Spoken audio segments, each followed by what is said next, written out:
ഈ ഒരു ഫ്രെയിം നമ്മൾ ഉണ്ടാക്കിയിട്ടുള്ളത് കമ്പി വളച്ചിട്ടാണ്, പിന്നെ നമ്മൾ ത്രെഡൊക്കെ ഇട്ട് കെട്ടിയിട്ടാണ് അങ്ങനെ വെച്ചിട്ടുള്ളത്.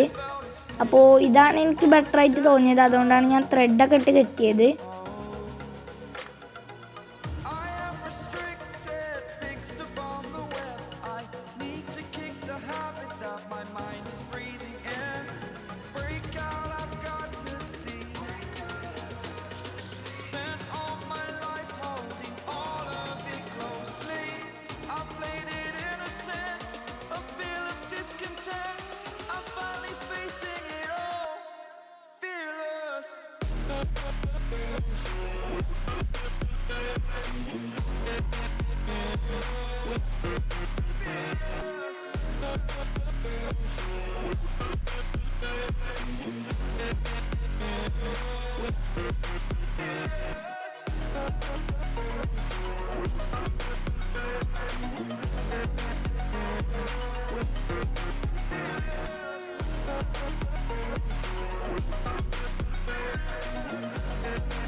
നമ്മുടെ മണ്ണെടുപ്പ് നമ്മളിതാ പെയിൻറ് ചെയ്തിട്ടുണ്ട്. ഗ്രീൻ കളറാണ് നമ്മളിതിന് അടിച്ചിട്ടുള്ളത്. റെഡും ഗ്രീനും അതുപോലെ നീലൊക്കെ ആയിട്ട് വരുന്നുണ്ട്. ഏത് വേണേലും എടുക്കാം. അപ്പോൾ നമ്മുടെ കയ്യിലുണ്ടായിരുന്നത് ഗ്രീനാണ്. അപ്പോൾ നമ്മൾ ആ ഗ്രീൻ കളർ വെച്ചിട്ടാണ് നമ്മുടെ ഈ ഒരു മണ്ണെടുപ്പ് പെയിൻറ് ചെയ്തെടുത്തിട്ടുള്ളത്.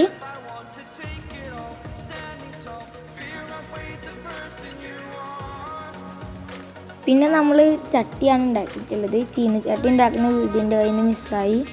അപ്പോൾ പലർക്കും ഡൗട്ട് ഉണ്ടാവില്ല എങ്ങനെ ഉണ്ടാക്കിയിട്ടുള്ളത്. അപ്പോൾ നമ്മളിപ്പോൾ ഉണ്ടാക്കിയിട്ടുള്ളത് ക്ലേ ഒക്കെ വെച്ചിട്ടാണ്. നിങ്ങൾക്ക് വേണമെങ്കിൽ വല്ല പന്ത് മുറിച്ചിട്ട് അതിൻ്റെ പകുതി ആയാലും കുഴപ്പമൊന്നുമില്ല. നമ്മൾ ക്ലേ വെച്ചിട്ട് ഇത് ചെയ്തെടുത്തിട്ട് പെയിൻ്റ് അടിച്ചിരിക്കുകയാണ് കേട്ടോ ചെയ്തത്. ഒരു ചട്ടുകം നമ്മുടെ മെറ്റൽ ഷീറ്റിൽ നിന്ന് കട്ട് ചെയ്തെടുത്തൊരു ചട്ടുകം ഉണ്ടാക്കിയിട്ടുണ്ട്. അപ്പോൾ അതിൻ്റെയൊക്കെ വീഡിയോ ഞാൻ ഇടണമെന്ന് വിചാരിച്ചതാണ്, പക്ഷെ കയ്യിൽ നിന്ന് മിസ്സായി പോയി. അപ്പോൾ ഈ ഒരു മണ്ണെടുപ്പ് നമ്മുടെ ഉന്തുവണ്ടിക്ക് വേണ്ടിയിട്ടാണ് നമ്മൾ ഉണ്ടാക്കിയിട്ടുള്ളത്. അതായത് കടലവണ്ടിക്ക് വേണ്ടിയിട്ടാണ് ഉണ്ടാക്കിയിട്ടുള്ളത്. അപ്പോൾ അതിൻ്റെ വീഡിയോ ഉടൻ തന്നെ വരും.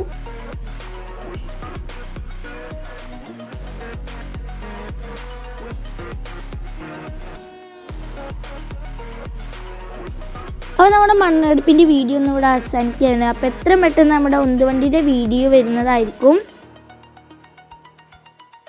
അപ്പോൾ നമ്മുടെ ഈ ഫുള്ള് ഉന്തുവണ്ടിയുടെ മേക്കിംഗ് വീഡിയോ നമ്മുടെ ചാനലിൽ വരും കേട്ടോ.